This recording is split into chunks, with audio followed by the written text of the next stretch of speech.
टीस्ला कुछ यूरोपीय मंडियों में फरोख्त की परेशानी है। अगस्त में 8 माह के दौरान अपनी गाड़ियों की देव को चीनी हरीफों और रवायती कार साजों दोनों के मुकाबले का सामना करना पड़ा।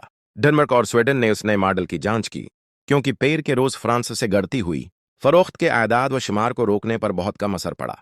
जाहिर हुआ कि नई टीस्ला कारों की रजिस्ट्रेशन अगस्त में पिछले साल के उसी महीने के मुकाबले में 48% से ज्यादा गिर गई।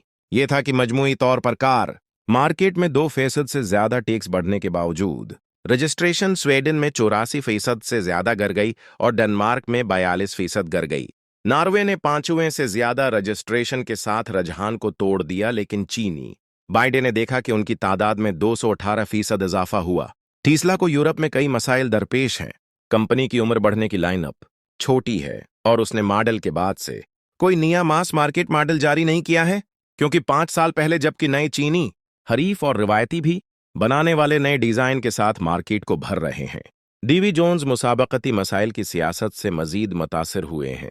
उसने पिछले साल अमरीकी सदारती इंतखाबात में बेनक्रोल डोनाल्ड ट्रंप की जीत में मदद की और उसने यूरोपीय इंतहाई दाएं बाजों की जमातों की हमायत जाहिर की, जिसकी वजह से सार्फिन की जानिब से शदीद रद्दामल सामने आया। ये है रेडियो जीवे पाकिस्तान डिजिटल।